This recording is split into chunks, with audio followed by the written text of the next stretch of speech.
ನಮಸ್ಕಾರ ಗುರು, ನಾನು ದೀಪು ಶಂಕರ್. ಇಲ್ಲಿ ಗಾಡಿ ನಿಲ್ಲಿಸಿ ಪಕ್ಕದಲ್ಲಿರೋ ನಲ್ಲಿಲಿ ಕೈ ತೊಳ್ಕೊಂಡು ಹೋಟೆಲ್ ರಾಜಾಹುಲಿಗೆ ಬಂದೆ. ಇದಿರೋದು ಅತ್ತಿಗುಪ್ಪೆ ಮೆಟ್ರೋ ಇಂದ ಸ್ವಲ್ಪ ಮುಂದೆ ಬರಬೇಕು. ಹಂಗೆ ಇಲ್ಲಿ 12ವರೆಗೆ ಸಿಕ್ಕಾಪಟ್ಟೆ ಕ್ರೌಡ್ ಸೇರಿದ್ರು. ಯಾಕಂದ್ರೆ ಇಲ್ಲಿ ಸಿಗೋ ನಾನ್ ವೆಜ್ ಊಟಕ್ಕೆ ಜನಗಳು ಬೇರೆ ತರನೇ ಇಷ್ಟಪಡ್ತಾರೆ. ಇಲ್ಲಿ ವೆರೈಟಿ ನೋಡಿ ನಾನಂತೂ ಕಂಗಾಲಾಗೋದೆ ಏನು ತಿನ್ಬೇಕು ಅಂತ. ನಂತರ ನೀವೇನಾದ್ರು ಕನ್ಫ್ಯೂಸ್ ಆದರೆ ಅದಕ್ಕೆ ಅಂತಾನೆ ಕಾಂಬೋ ಮೀಲ್ಸ್ ಇವ್ರ ಹತ್ರ ಸಿಗುತ್ತೆ. ಅದರಲ್ಲಿ ಚಿಕನ್ನು, ಮಟನ್ನು, ಮುದ್ದೆ, ರೈಸು, ಕೈಮಾ ಉಂಡೆ ಎಲ್ಲ ಸಿಗುತ್ತೆ. ಇವ್ರು ಕೊಡೋ ಕಾಂಬ ನನಗೆ ಬೇಡ, ನನಗೇನು ಬೇಕು ನಾನು ಅದನ್ನೇ ತಿನ್ನೋಣ ಅಂತ ಮೊದಲು ಒಂದು ಮುದ್ದೆ ತಗೊಂಡೆ. ಅದ್ರ ಜೊತೆಗೆ ಬೋಟಿ ಕೂಡ ಹಾಕ್ಸ್ಕೊಂಡೆ. ಮುದ್ದೆ ಸಾಂಬಾರ್ ಜೊತೆ ಮಸ್ತಾಗಿತ್ತು. ಹಂಗೆ ಬೋಟಿ ಜೊತೆ ದೊಮ್ಮೆನೂ ಮಿಕ್ಸ್ ಮಾಡಿದ್ರು, ಅದು ಕೂಡ ಚೆನ್ನಾಗಿತ್ತು. ನೆಕ್ಸ್ಟ್ ಒಂದು ಚಪಾತಿ ತಗೊಂಡೆ.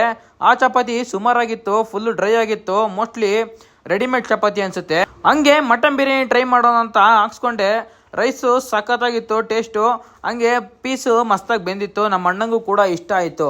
ತಿಂದಿರೋ ಬಿಲ್ ಪೇ ಮಾಡೋದಕ್ಕೆ ಈ ರಾಜಾಹುಲಿ ಹತ್ರ 20 ನಿಮಿಷ ಕಾಯ್ಬೇಕಾಗಿತ್ತು, ಯಾಕಂದ್ರೆ ಅಷ್ಟು ಕ್ರೌಡ್ ಇದ್ರು. ಇಲ್ಲಿ ನೀರು ಕುಡಿಯೋಕ್ಕೆ ಇವ್ರ ಹತ್ರ ವಾಟರ್ ಬಾಟ್ಲ್ ಸಿಗಲ್ಲ. ಪಕ್ಕದಲ್ಲಿರೋ ಅಂಗಡಿಲಿ ಒಂದು ವಾಟರ್ ಬಾಟ್ಲ್ ತಗೊಂಡು ನೀರು ಕುಡಿಬೇಕು. ಹಂಗೆ ಇವ್ರದ್ದು PS ಕಾಲೇಜ್ ಹತ್ರ ಇನ್ನೊಂದು ಬ್ರಾಂಚ್ ಇದೆ ಅಂತೆ, ಗೊತ್ತಲ್ಲ, ಹೋಟೆಲ್ ರಾಜಾಹುಲಿ. ಇಷ್ಟೇ ಮ್ಯಾಟ್ರು. ಬೈ.